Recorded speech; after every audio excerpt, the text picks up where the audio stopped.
What if I told you there is a way to invest in hundreds of companies at the same time with one click, in one product, without needing to become Warren Buffett, read 5 balance sheets tonight, or guess which stock will win next year? That product exists. It is called an ETF. And for most ordinary investors, it may be one of the smartest financial tools ever created. Not because it is flashy, but because it removes a huge amount of unnecessary complexity from the investing process. That is why ETFs matter so much. They make investing feel less like a high-stakes prediction game and more like a system. And most people need systems, not heroics. You are probably not going to out-research hedge funds, out-trade algorithms, and outguess the market every quarter. The good news is, you do not need to. The goal is not to look brilliant. The goal is to build wealth efficiently. And efficient investing usually looks much simpler than people expect. So what is an ETF in plain English? ETF stands for Exchange Traded Fund. Think of it as a basket of investments wrapped into one thing you can buy the same way you buy a stock. Hey, I'm Kira. By the end of this video, you will understand what an ETF actually is, why it beats stock picking for most people, how it compares with mutual funds and individual stocks, what numbers make ETFs so powerful over time, and what to check before buying your first one. Because this is one of those topics that sounds technical until someone explains it properly. Then it becomes almost embarrassingly simple. Here is the core idea. An ETF holds a collection of assets, sometimes stocks, sometimes bonds, sometimes a specific sector, theme, country, or index. When you buy one share of the ETF, you buy exposure to everything inside it. If it is an S&P 500 ETF, you are buying a tiny piece of 500 major US companies at once. Apple, Microsoft, Amazon, Google, and the rest, all through one position. That is what makes the product so elegant. One decision can create broad exposure immediately. This is why ETFs are so powerful for beginners. Diversification becomes automatic. You do not need to choose one winner. You do not need to build a portfolio stock by stock. You do not need to pray that your favorite company does not implode. You are spreading risk across many holdings instantly. That does not remove market risk, but it does remove a huge amount of single company risk. And for most people, that is a very smart trade. It is the difference between betting and participating. Now let's compare ETFs to mutual funds and individual stocks. Start with individual stocks. Buying a single stock means concentration. Higher upside if you are right, much more pain if you are wrong. It requires research, conviction, emotional stability, and a willingness to accept that one mistake can matter a lot.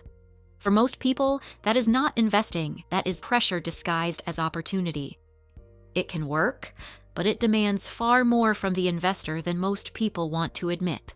A mutual fund solves some of that problem by pooling many holdings together, but they often come with higher fees, less flexibility during the trading day, and sometimes minimum investment requirements that ETFs usually avoid. ETFs trade like stocks, often have very low costs, and are accessible in a way that feels much more natural for modern investors. They are simpler to buy, easier to compare, and often cheaper to hold.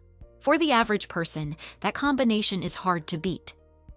And that is why ETFs win for 90% of ordinary people. They are simple, they are diversified, they are cheap, they remove the need to constantly guess, they fit inside brokerage accounts easily, they work well with automatic investing, and they let you participate in broad market growth without turning your life into a second job. You do not need to be Warren Buffett, and you do not need to pretend you are. For most people, simplicity is not settling. It is strategy. Now let's talk about the number that quietly changes everything. Fees. Expense ratio sounds tiny, which is exactly why people ignore it. An ETF charging 0.03% feels basically free. A product charging 1.5% sounds only slightly higher, but over decades, that difference becomes brutal. Fees compound against you. They quietly siphon off growth year after year. A small percentage on paper becomes a very non-small amount of money in real life. And because the drag is slow, people notice it too late. This is where the lazy investor idea becomes powerful, not insulting. Lazy in this context does not mean careless, it means efficient. Now it means you stop confusing activity with intelligence. It means you choose a low-cost, diversified product, keep adding to it, and let time do the heavy work. In investing, disciplined simplicity often beats energetic complexity, and that is emotionally hard for people to accept because complexity feels more impressive. Busy feels intelligent. Quiet consistency feels boring, right up until it wins. Now for the number that usually wakes people up. Imagine $100 per month going into an S&P 500 ETF for 20 years. Not a flashy amount, not millionaire in 6 months nonsense, just a simple monthly contribution into the broad market. Over enough time, that steady habit can grow into a number that shocks people precisely because the monthly input felt so ordinary. That is the magic of consistency meeting compounding. A small monthly discipline can create very non-small long-term consequences. And this is the lesson hidden inside that chart. Wealth is often built through boring repetition, not dramatic brilliance. The investor who contributes every month into a broad ETF is not making exciting content. They are making progress, while other people chase hot tips, overtrade, panic, or wait for the perfect entry. The ETF investor keeps buying a productive slice of the market on schedule. That does not feel cinematic.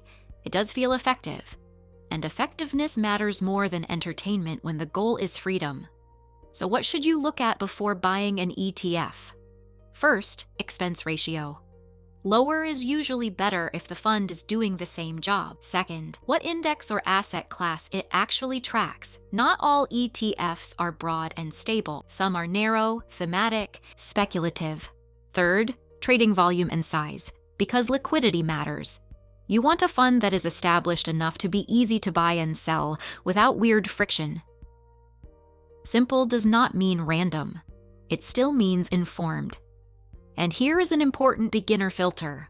Broad is usually better than clever. A total market ETF, an S&P 500 ETF, a broad international ETF if that fits your approach. These are useful starting points.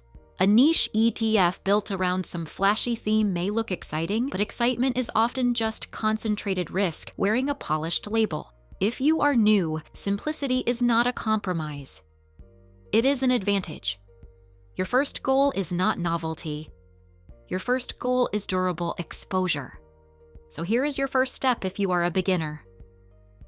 Open a brokerage account if you do not have one. Search for a broad low-cost ETF that tracks something simple and well-known, like the S&P 500. Read the expense ratio. Read what it actually holds. Then watch it for a few minutes until the product stops feeling abstract. You do not need to invest this second. First, understand what you are buying.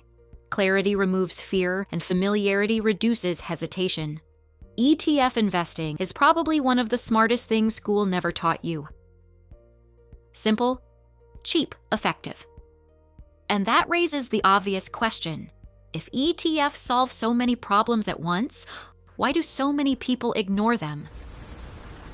Usually because simple things do not feel dramatic enough to be important. But in personal finance, boring often wins because boring is repeatable. Repeatable is investable. And investable is what builds wealth. Complexity gets attention. Simplicity gets results.